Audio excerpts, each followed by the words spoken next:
Vous écoutez La Story, issue de l'épisode S1109 du podcast Faut pas pousser les ISO, diffusé le jeudi 13 novembre 2025. La Story vous est présentée cette semaine par Camara, première coopérative de passionnés photo, avec 90 magasins spécialisés photo et vidéo partout en France.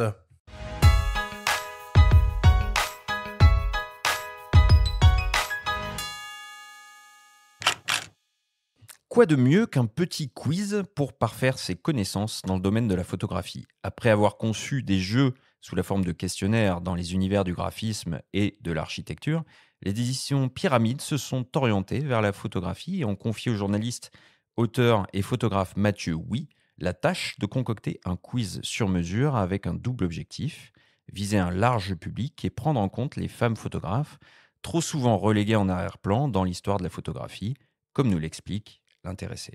Dans la réflexion, j'ai essayé d'avoir une approche assez large de la question de l'image et de l'écosystème de la photo, c'est-à-dire de traiter un peu de tous les types de photographie, aussi bien photojournalisme que documentaire, photographie plastique. Aussi, le souci de donner aussi la place aux artistes femmes, parce qu'elles ont été présentes dès le début de la photo, mais pas toujours très bien reconnues, valorisées. Donc l'idée, c'était aussi de mettre un peu en avant les photographes femmes. C'était les deux axes sur lesquels j'ai aussi essayé de travailler. Le jeu, délibérément inclusif, s'intitule donc Question pour une photographe. Il repose sur 200 questions compilées sur des cartes et réparties en 5 grandes thématiques pour autant de couleurs. Histoire de la photo, les photographes connus, les matériels et procédés, la profession de photographe et univers de la photo où il est question des moyens de diffuser ces images à travers la presse, des festivals, des livres. Il a fallu en tout 1 an à Mathieu Huy pour concevoir ce quiz de la genèse jusqu'à la conception. À partir de ces 5 thèmes, on a fait une grille de questions et en fait, j'ai travaillé de façon assez solitaire, on va dire, mais je me suis quand même beaucoup documenté, donc il y a un gros travail de recherche. J'ai travaillé essentiellement à partir de 3 sources. Ma bibliothèque personnelle d'ouvrages sur la photo, d'ouvrages faits par des photographes. La deuxième, c'est la presse spécialisée. On a encore la chance en France d'avoir quelques titres dédiés à la photo, donc j'ai aussi pas mal consulté les revues. Et puis, bien sûr, Internet est la source aussi essentielle pour trouver des informations, pour confirmer aussi des informations. Donc voilà, c'était les 3 sources sur lesquelles j'ai travaillé. Les règles du jeu sont on ne peut plus simples avec des barèmes de points en fonction de la difficulté des questions.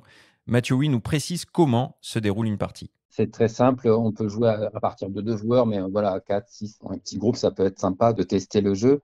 Et puis, l'idée, c'est bien sûr de mélanger les cartes pour avoir une diversité de thèmes. Et puis, à tour de rôle, de répondre aux questions. Le but, c'est le premier joueur qui atteint les 100 points. Ce que je n'ai pas précisé, c'est qu'en fait, il y a 3 types de difficultés. Donc, il y a des questions à 3 points, à 5 points et 10 points. L'objectif étant de cumuler un maximum de points.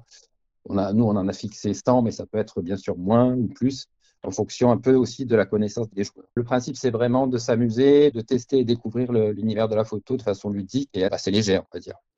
Le jeu Question pour une photographe édité par Pyramide est disponible au prix de 15,90 €. Une idée de cadeau à prix raisonnable pour tous les passionnés de photos à l'approche des fêtes de fin d'année.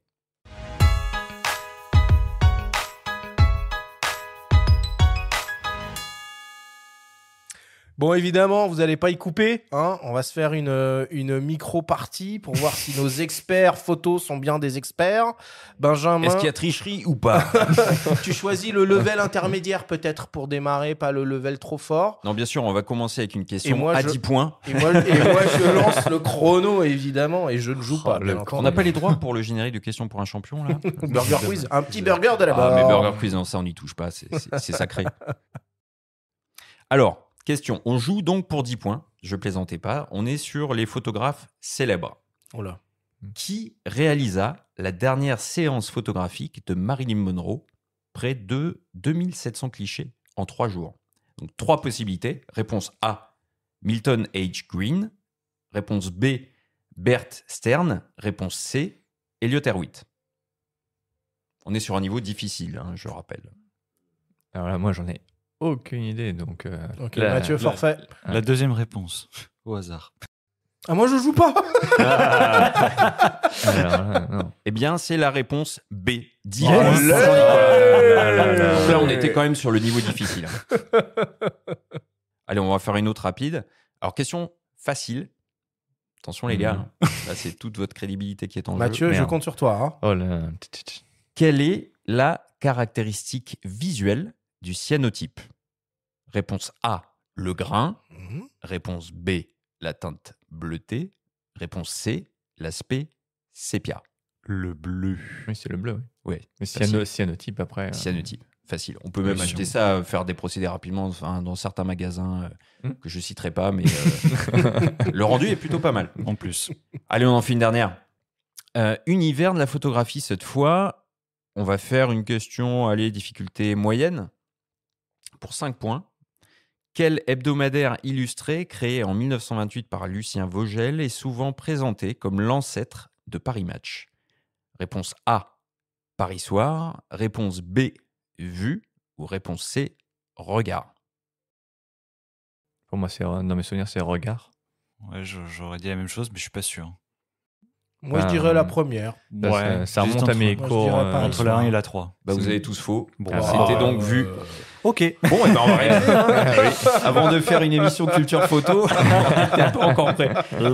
Non, en tout cas, je trouve que c'est vraiment pas mal. Ça se transporte un peu partout. Les cartes sont assez grandes, hein, mais c'est bien lisible. Et si vous cherchez un cadeau, si vous faites des Secret Santa en famille, ça peut être une bonne idée de cadeau. Le prix est pas délirant et je pense que ça peut convenir à pas mal de public. Il y a des questions beaucoup plus abordables que ça. Bon. J'étais un peu salaud. Merci Benjamin.